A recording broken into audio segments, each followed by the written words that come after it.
Assalamu alaikum wa rahmatullahi wa barakatuh. Alhamdulillahi rabbil alameen. Wa salatu wa salam. Ashrafil anbiya wa mursalin nabina Muhammad sallallahu alayhi wa sallam. Dear brothers and sisters, welcome our community. We're going to talk about today neighbors. Also, we'll touch on Palestine and other places. So we have with us one of our friends, you've seen him a lot of times, Mark Hitching. Mark Hitching, welcome to our show. Thanks very much, Isha. How are you? Very well indeed, thank you. I know you're a busy man and it's very difficult to get to you. You was on holidays very recently, isn't it? That's right, yeah, we were going to meet up before that, weren't we? But yeah. Thanks for coming. Today we want to talk about neighbors because I think we don't know our neighbors anymore. We don't say hello to anyone. We don't say salam to anyone. We don't say morning to anyone. We just do our own things and we just walk and sleep, and there is no communication anymore in the community. So this untouched or a broken chain, bringing out lots of different things as well. So if your neighbor is Muslim, if you don't know Muslim, you don't know what they stand for.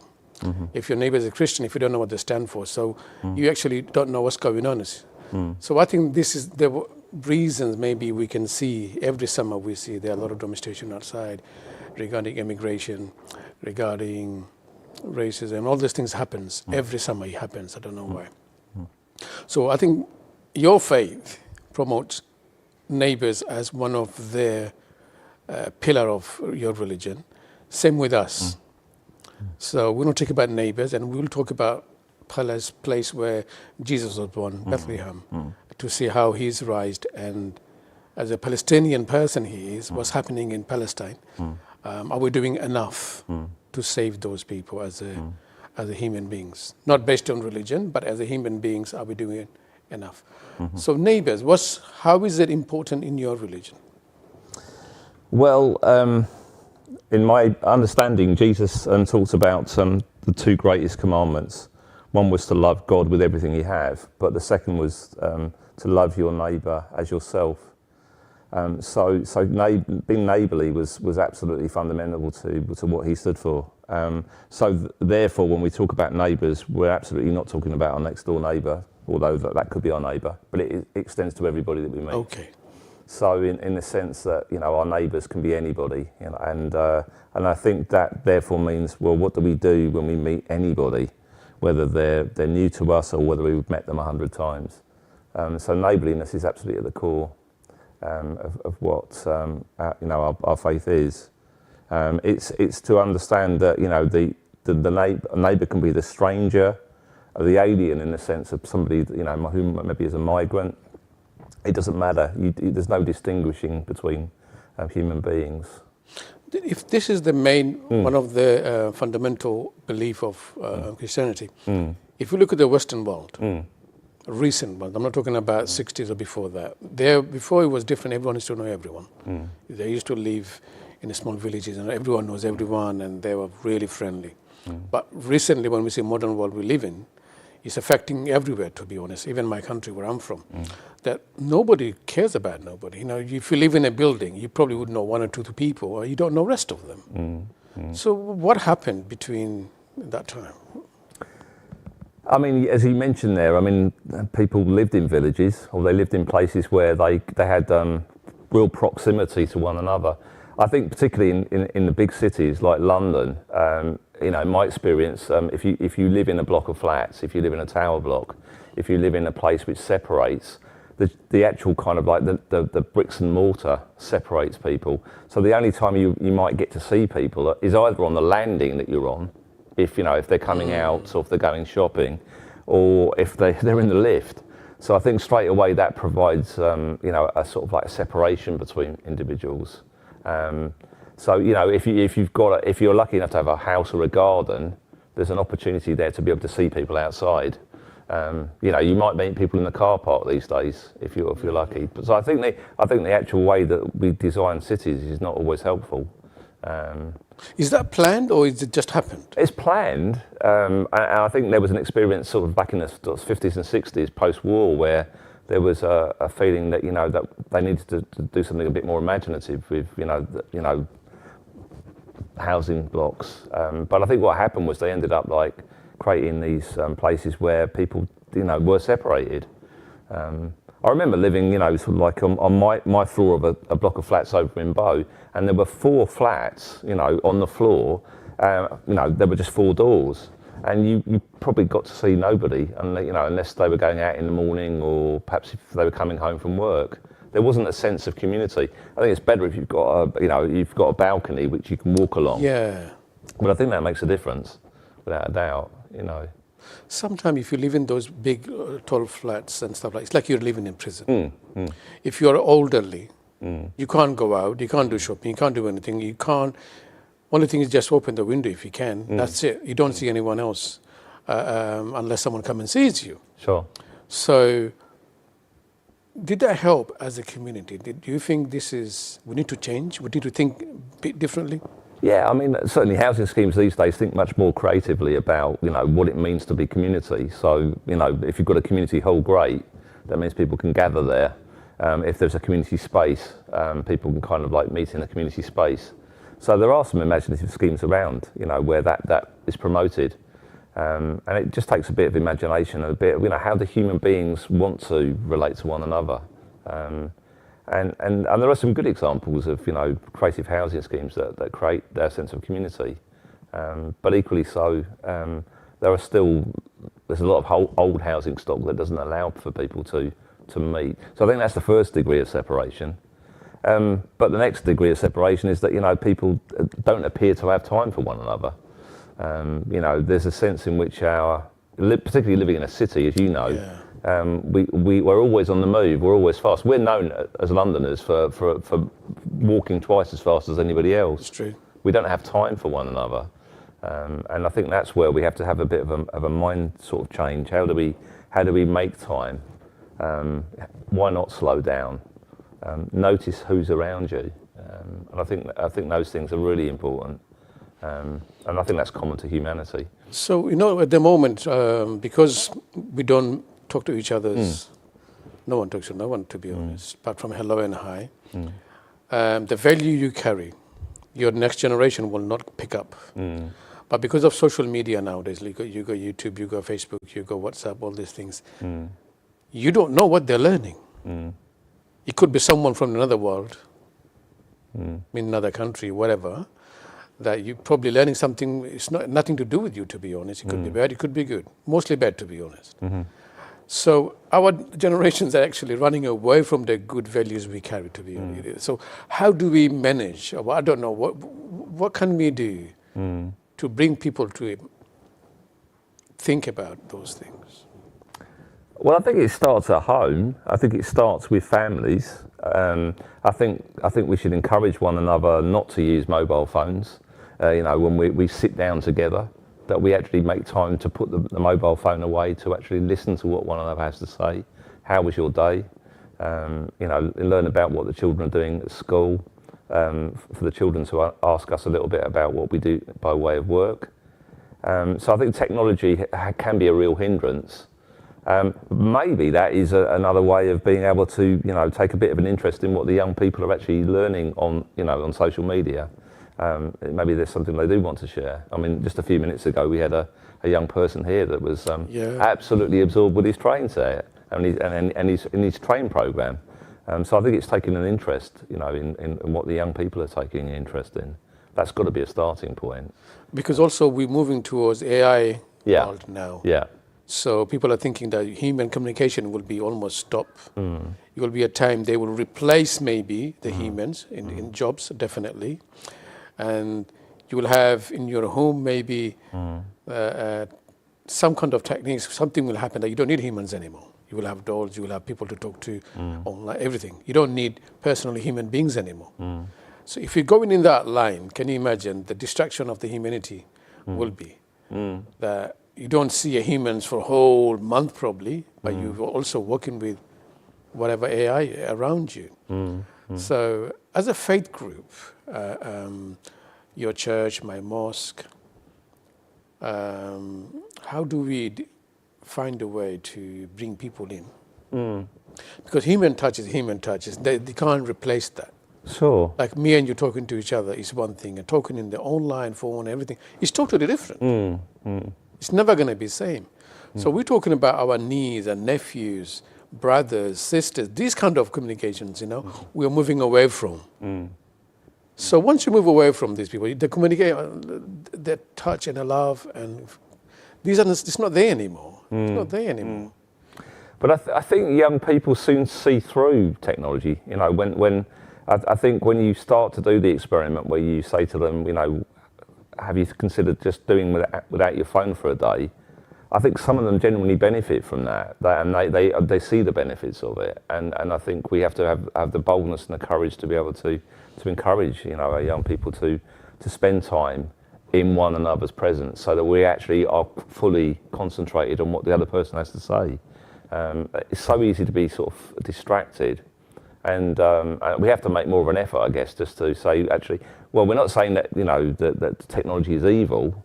It's like not everything. No, but I mean, it's neutral, isn't it? Yes. But I think it's saying, actually, there's a time and a place for it. But then, let's spend time with one another, hearing one another, actually listening to one another, just enjoying one another's company, and trying to find another way. Especially when you see online bullying. Yeah. Groomings. Yeah, totally. Online. Yeah. Especially younger ones. Yeah. We need to find a way. Online porns. Those young people, they can do stuff that very smart these young people are. Yeah. How do you know this person is not 18? See what I mean? It could be 10 years old, opening accounts and saying I'm 18. And all this. We need to, I don't know how we're going to stop these things, but we are actually leaving a generation behind that could be very destructive. Because a lot of suicide, this thing happens. It's crazy. We can't control it anymore if you look into it, especially bullying. And that can affect their lives for good. So what do you think we should do? How do we get government involved in these things? Yeah, I mean, I totally agree with you in terms of that, Ishaque. In my experience, sort of working in schools, one of the things that is clear is that young people have a profile and they want to put themselves out there. That's one way in which they feel a sense of self-value and self-worth. But conversely, there is the problem about bullying or people being able to use their posts against them. So people have to be really careful about what they post, and I think schools do a pretty good job of trying to encourage young people to think very seriously about how they have an online presence and what they post, and that is that stuff can be used against them. So I think we definitely need to sort of like encourage them to think very seriously about what it is that they do with the information they have, and to say also that they're valued. They're valued, irrespective of their technology. I think it's to build up their sense of value, and I think our respective faiths take that seriously. In my faith, we talk about being made in God's image, and we don't mean that we're creating God in an image, but we are basically saying that you and I reflect the beauty of God Himself, which is which is an amazing concept, that we are valuable, that we are loved, that we are unique. And I think we need to recapture that sense of our young people of that, and to really encourage them to spend time in real time with one another, which I think is so valuable. When you say in God image, that means the things we do. Yeah. Like the actions we do, that we're kind to people. Yeah. God likes being kind. Is that what you mean? Or So what I mean by that is that we reflect the Creator. There's something of our personality, of our character, which expresses who the Creator is. So when I consider, and in Islam, when you talk about the 99 beautiful names of God, I think about those characteristics, and we are made to reflect those characteristics. So we are made to love. We are made to be people that consider one another, that we are selfless, that we are self-giving, we're sacrificial, that we are neighbours to one another. I think all of those reflect God in that sense. And so the reason that I feel that it's important is that we learn so much about humanity through getting to know one another. back to neighbourliness again. Yeah. So how do you deal with your neighbors? For example, I know you're a very active person in the community. You do a lot of things with your neighbors and friends. How do you open those doors? Because you met so many people probably don't speak English. I don't know. There are a lot of people from Asian community. How do you engage with them and deal with them? And why do you do it? Yeah, well, I think it's as simple as just being physically present, isn't it? I think the wonderful thing is that all of us receive parcels. So we have the delivery person that will come to our door and will say, "Can you take a parcel in for number 13?" And if your neighbour's sort of close by, you will take those parcels, and then you have a conversation with your neighbour when you say, "Well, I've got your parcels for you." I remember seeing a sketch recently where somebody said, "Well, why would I want to take the parcels in?" You're brave, number 13. Yeah, You're yeah. Well, we've got neighbours at number 13. Okay. Yeah, but literally, it's like well, that's a good first start. And I think also, I mean, we value the fact that our neighbours, at various times of the year, will come and bring us food. As part of their expression of their care for the community, they will give us food. They will share in their food. That they will make those invitations to us to share at particular times of the year. So there's ample opportunities, I think, just to be able to get to know one another. It's when your neighbour breaks down and they've got a problem with their car tire, they haven't got a jack. You're out there, hopefully, and I mean, I've had that experience where somebody's helped me with changing a tyre when I haven't got the right jack, or it's things like that where perhaps somebody needs help with their windscreen when there's ice on the windscreen in the winter. It's having opportunities to be able to just. I remember I used to hear my dad and uncle. They used to talk about when they came in this country. I'm talking about in earlier in probably 70s and 60s. They used to say they are so helpful, the neighbors, and they said we couldn't speak English. We used to get lost all the time, finding our door numbers and all that stuff. But they would come whole hand and they would take it. They made sure I'm in the right house. They made sure I've got everything. And they said, now it's totally different. It's totally different. Even if you smile, they would say, what are you smiling about? I mean, why are you laughing? Yeah. It's like you're not allowed to laugh anymore. I mean, sure. It's quite, I don't know. We're part of it. We're part of that community. We can't blame no one else. Yeah. Somehow we're not open. We're not freshly. No. People think, oh, he's saying it for a reason. Like there's people think we've got interest in it. Yeah, but I think there are so many different ways we can do it, though, isn't there? I mean, so if you think about your neighbour who might have a couple of children, perhaps they're out of work and they need to have somebody look after a key for them. So we have a situation where the young people come back from school and they haven't got their key with them because they've forgotten their key. They come round to our door and say, can you let me have my door key so I can get into my house? Yeah. Things like that, where I think once you get to know people and they trust you, you do share, stuff. I would say that there are neighbours that I don't know that well, that perhaps are there for a season. There are neighbours that perhaps that we haven't got to know, and I always think there's a need to try to know my neighbours better.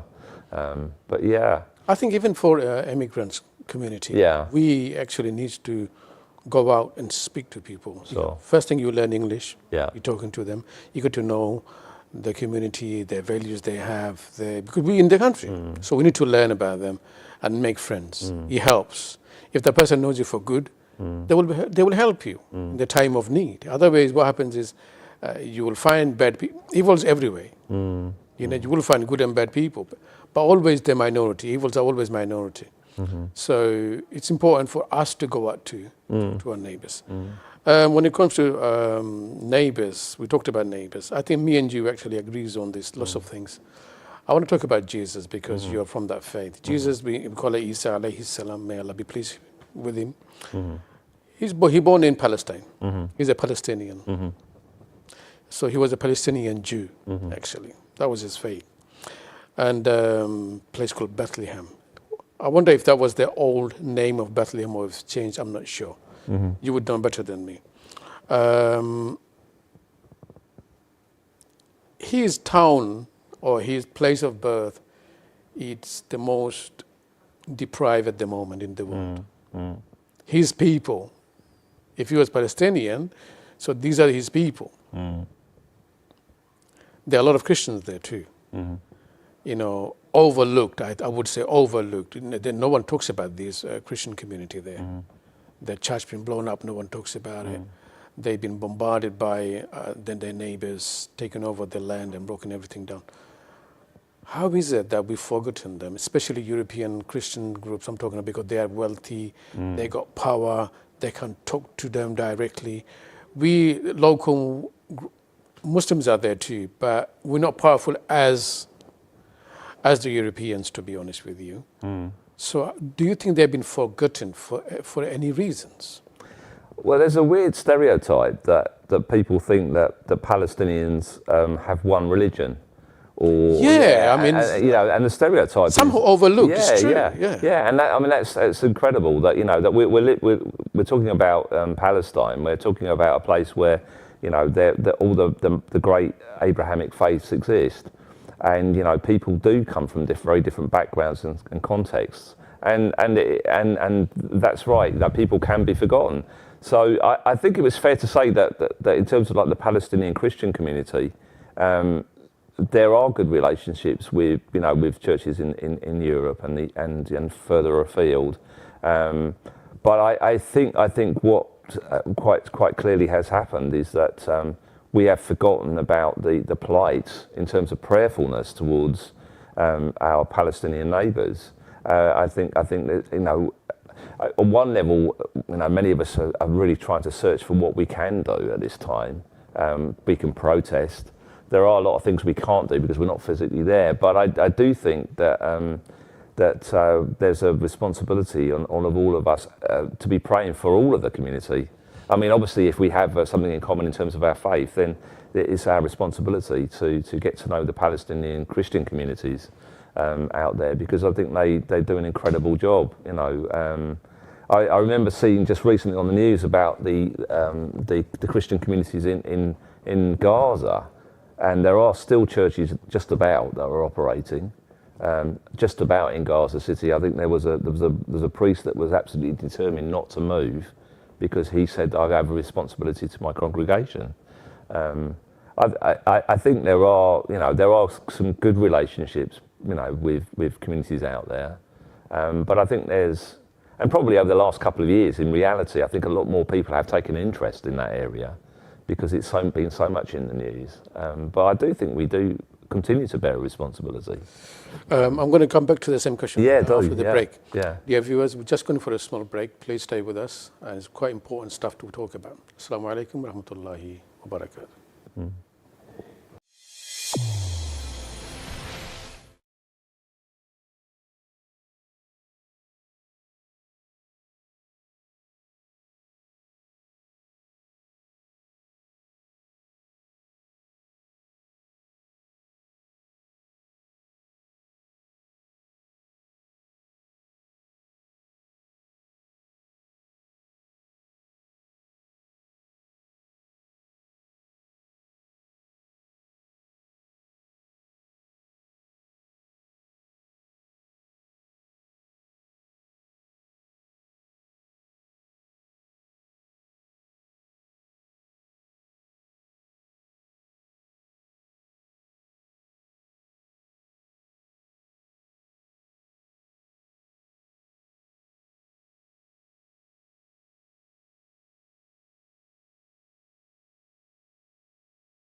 Assalamu alaikum rahmatullahi wa barakatuh. Dear viewers, welcome back again.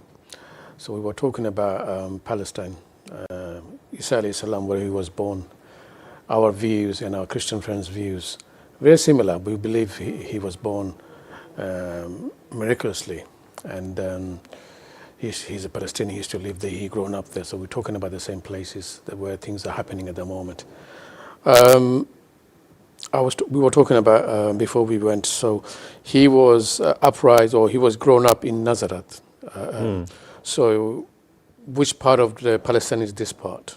So that's to the west of Lake Galilee in the north. Has that been affected by the bombs? No, it hasn't. So, Okay. but it's there's a sort of area there which closer to the Galilee, which was Jenin, which I visited a few years ago, which definitely has.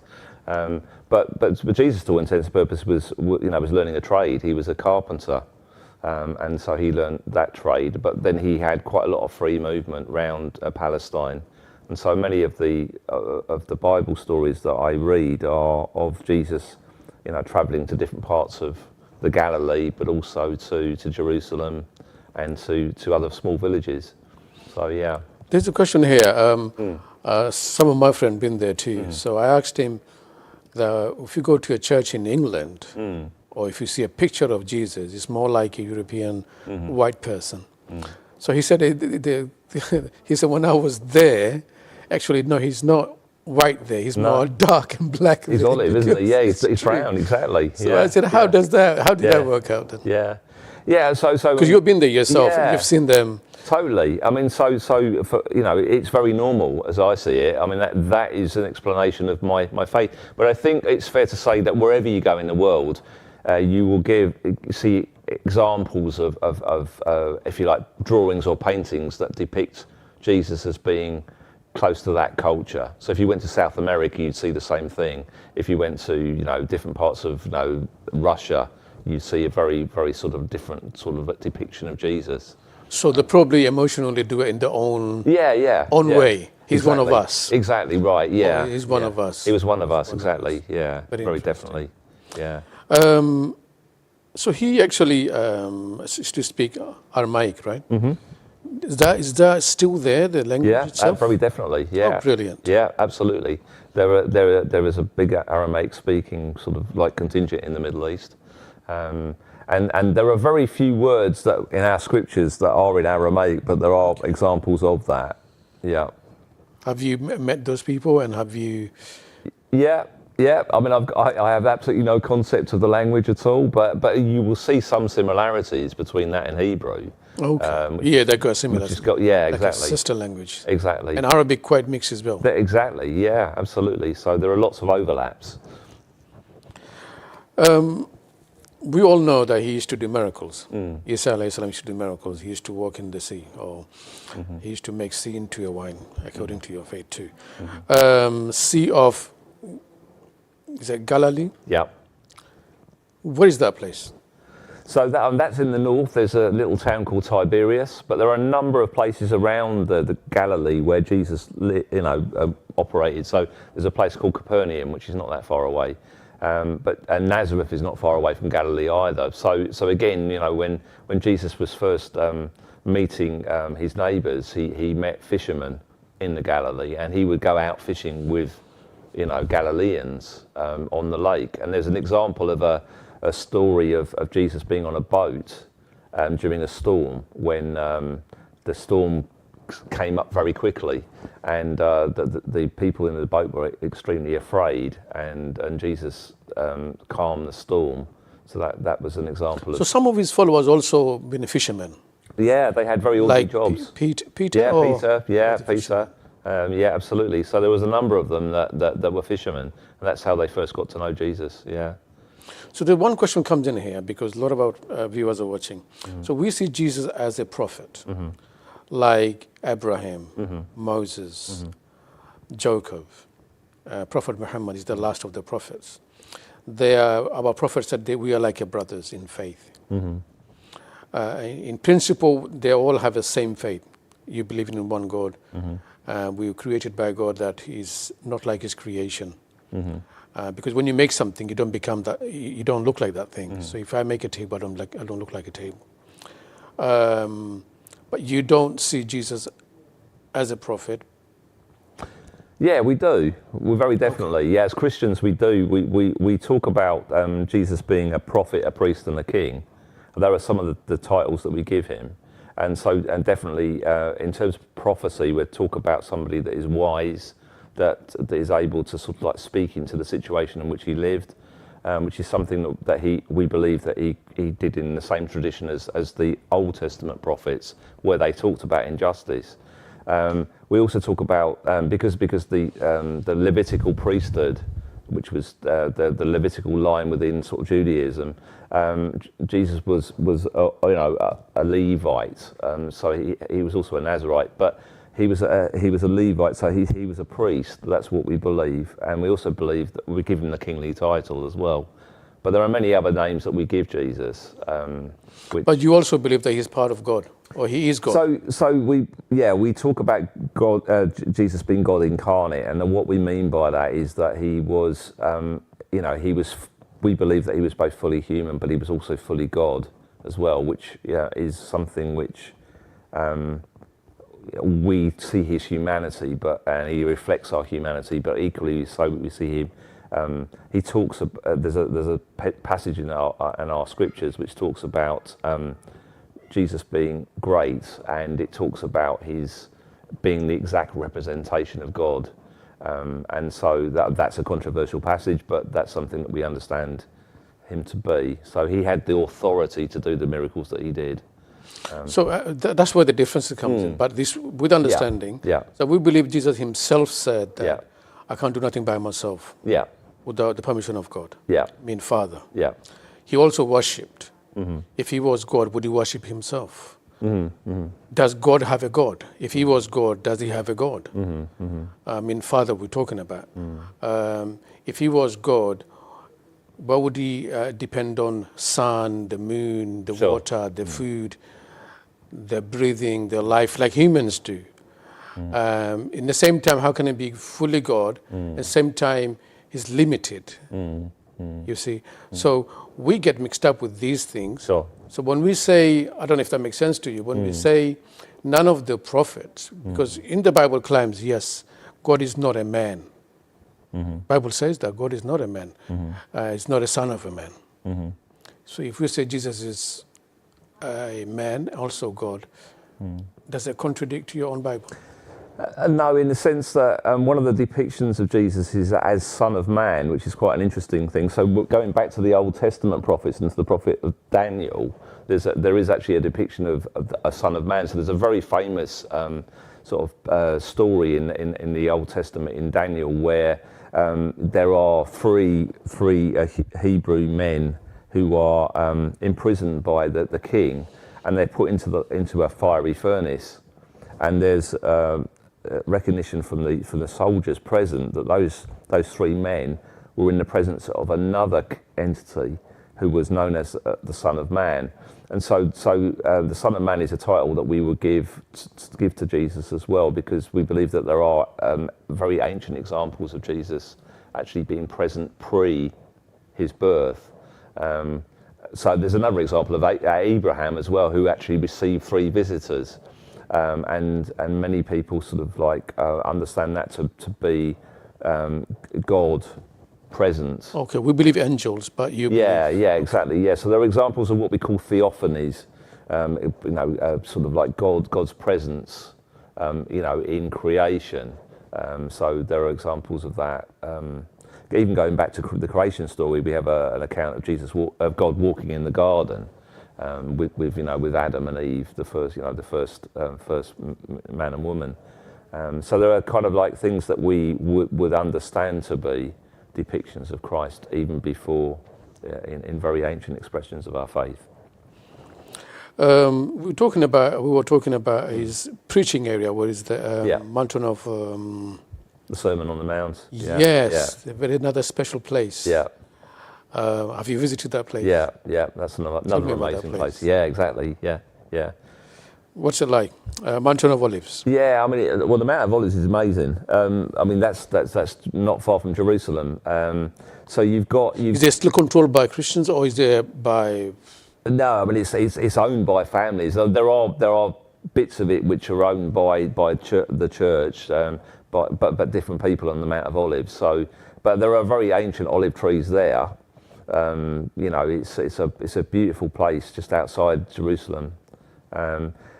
I mean, again, there are lots of places where you get a real sense of, okay, this is explaining a lot of what I'm reading in our scriptures, which are really exciting, and just to even imagine that those olive trees were present 2,000 years ago, or not, is incredible. They are ancient olive trees. Yeah, exactly. Yeah. I mean, it's incredible going to Palestine where you see olive trees anyway, and they're the lifeblood of many families. But the olive trees are, for us, are a symbol of of life and fruit. They're really important. So we talked about a lot of very special things. This is directly linked with your faith. Yeah. His birthplace, his preaching place, his friends, his growing up. Everything links to it. Without that place, almost like you don't have any history, to be honest. If you move that way, almost like you moved the history. But why is it? I keep asking the same thing. Why is it neglected by the Christian world, where you should have been guardian of that place? I don't know, or even the people too. I would say neglected because, like you said, it's not even controlled by. No, of course not. No. I mean, but there are measures. There are systems of control there, though. There are sort of like Christians who very definitely will have a very strong hold on sort of like their holy sites in Jerusalem. And again, there are different denominations of our churches that are present there. I think churches do take an interest, in Palestine.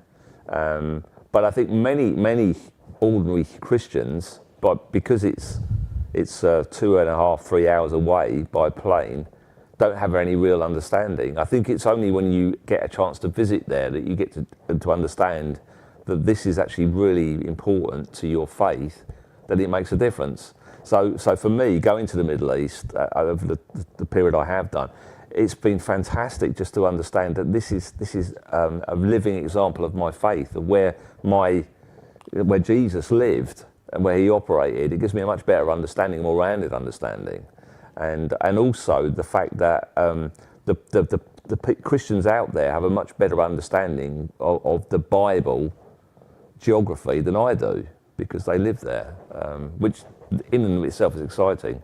So I would definitely encourage people to go there. Yeah, I've met few people actually in there, but their faith has changed. They even said our faith has been changed. That I've connected to something. Yeah. But many people, like you said, and it's a big world. It is. Yeah. Somehow it's not been encouraged to go there or see it itself. Sure. That's one thing. Maybe this is one of the reasons that you connected with Palestinians. Yeah. Lebanese, Syrians, and places like that you've been to yourself. So somehow you're connected with them. So you feel for them. You feel for them. As the Muslims, there are a lot of Muslims out there. Even if they are not Muslims, they still will talk about this injustice is happening. We hope and we pray that this place become peaceful. Two-state solution. That's the only solution we can do. There's no other way. And I'm so grateful to UK that recently, I think we recognized Palestine as a state. Yeah. It took so long. I thought it was already been recognized. Honestly, I didn't realize that Palestine not been recognized. Just recently done it. It's a big step. We've done it. A lot of countries are doing it. France doing it. Italy, a lot of people are doing it. I mean, we all have a role to play as a human beings. We've gone quite old. What can we do to encourage others to do something to bring peace in? What do you think we should do? As a church, mosque, community-based stuff, whatever. What can we do?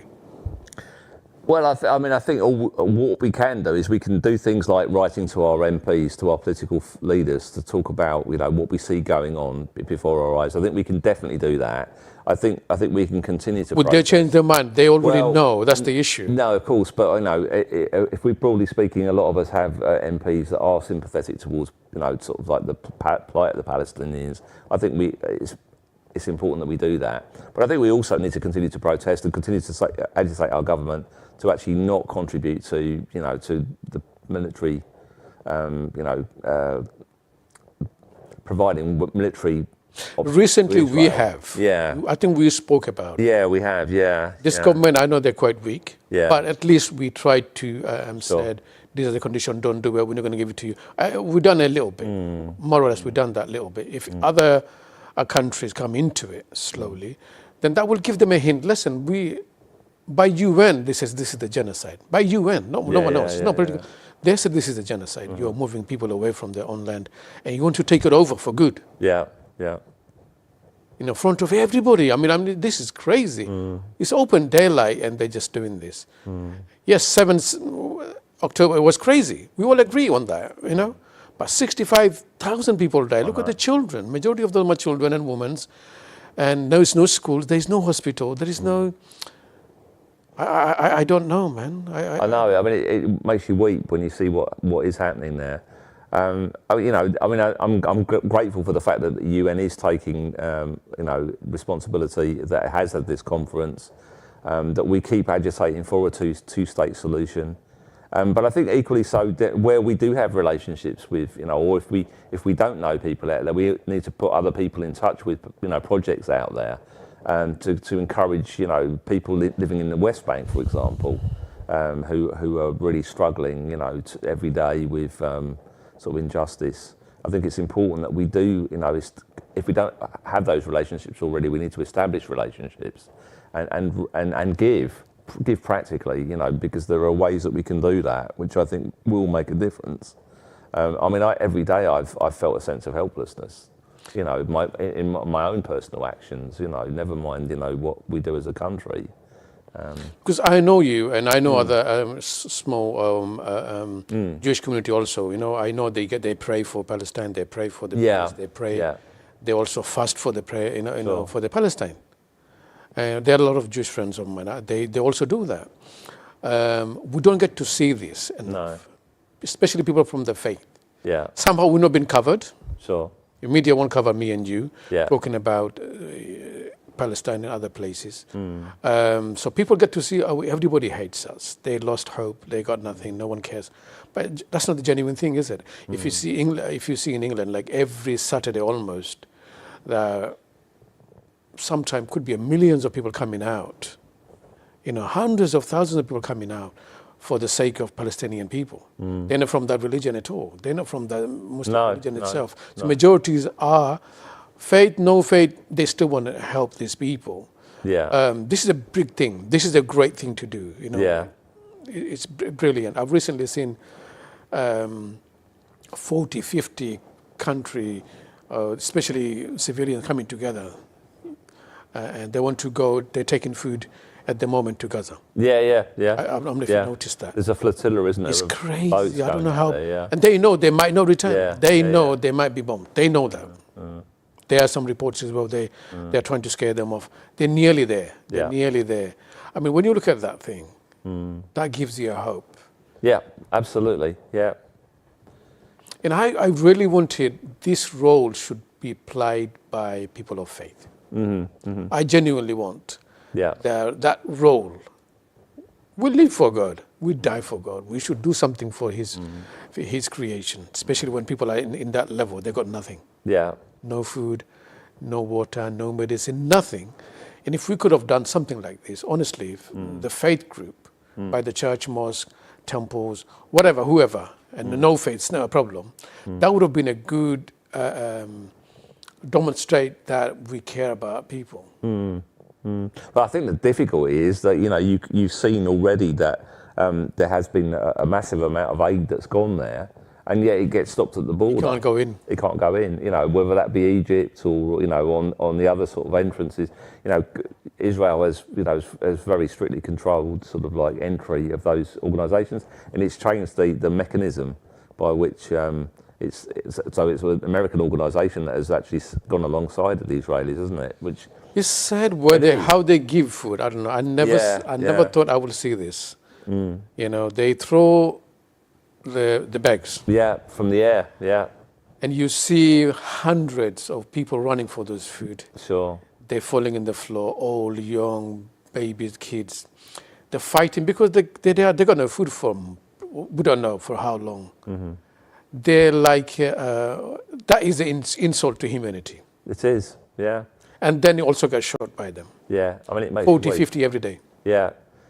And what we know as well is that, within Israel, there is a huge percentage of people that are against the actions of their government. 100%. Which gives me hope.